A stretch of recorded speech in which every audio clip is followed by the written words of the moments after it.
Hi everyone, Alvin again from Alvin's Trunk Chamber. Again, I'm the founder for Alvin's Trunk Chamber. Together with me again, Mr. Lee, our property agents. Has been very long in Johor, right? Yeah. Okay. So today we're going to talk about something special. We're talking about auctions, the benefit of buying properties through auctions.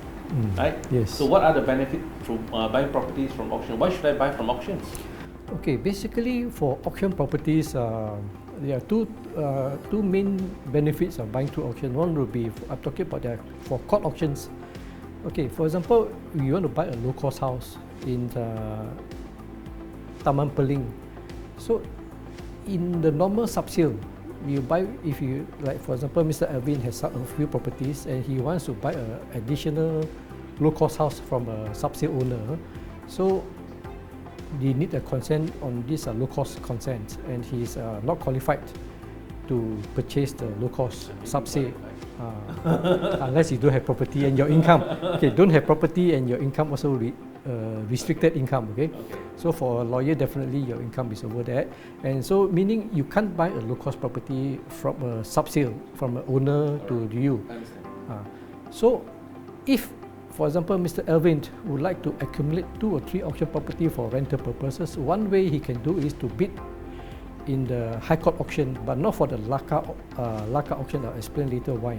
So for court auction, Mr. Alvin can purchase 2, 3, even 4 or 5 auction properties without going through any consent, because for the auction in the High Court, the consent is under order for sale 16F, whereby the consent is waived, and the buyer can actually buy as many as he wants, provided he can afford to buy. So that is for the low-cost property. And for another court auction, the other benefits would be, for example, your next house. When you're staying there, the next house is a Bumi owner. You want to buy from the owner, definitely can't. You still need to get the Bumi consent, which is now, I think the government is very more and more strict on the Bumi consent. And it takes time, and I think so. If you, for the same house, if the particular Bumi owner with title properties, he hasn't paid up the installment and property go for auction, and you bid the property immediately, of course after you pay the full balance price, no consent is needed, immediately goes to your name. So you will save you time and headache of getting consent. Mr. Lee, in a way, you're teaching us, not me, you're teaching all the rich men, all the rich bosses to acquire low-cost property which they initially are not qualified. Correct. And they can buy more than one. Correct. And other than that, if you fall in love with any of the Bumi lots, which you're not entitled to purchase at the first instance, and now you can buy it without consent, through auctions, without consent, going to apply for consents. These are the true exceptions under the National Land Codes, but it doesn't apply to Laka matters, loan agreement, come assignment matters. Correct. Right? Because in the past, certain auction, the auctioneer, even at the auction level, before you bid, the auctioneer won't normally, they don't allow for Bumi lot, they don't allow the non-Bumi to bid. And in the event some auctioneer do allow, they always tell you the bidder buy at their own risk, and normally we don't advise our buyers unless your lawyer tell you can't, which is actually not advisable. So it's not for the Laka auction, they still, because there's no order for sale under the Laka auction, meaning you still need to get consent. First auctioneer doesn't allow.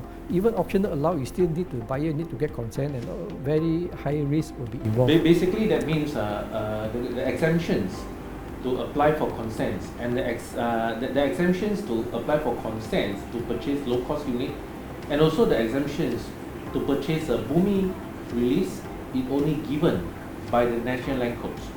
When it's given by National Land Codes, only 2 types of auctions that they carry out auctions for properties with title and governed under National Land Codes, which is the auctions conducted by the High Court and the auctions conducted by the Land Office. Laka is called loan agreement cum assignment. In short, it means that the title has not been issued and no charge has been perfected. NLC, National Land Code, has yet to kick in. Correct. And therefore, the exemptions under National Land Code has not been activated. Has not Correct. been activated yet. So always look for, if you want to buy low cost and boomi, go for title properties. Title property. So actually, what Mr. Lee has shared with us today is something very, very valuable for all the big bosses out there, all the Dato, Datin, Tan Sri and Tun. When you want to buy a lot of low cost property and boomi lot where you are not a boomi and you're not qualified, and this is an option and it's a way to get yourselves eligible to purchase low cost unit and also boomi lot. Am I right? Yes, the consent is actually waived. It's waived under National Land Code. Correct. Okay, this is a very, very valuable piece of information for everyone. So if any one of you got any queries about this purchasing properties with and without title, please feel free to contact us underneath, and we are always ready to reply. Thank you.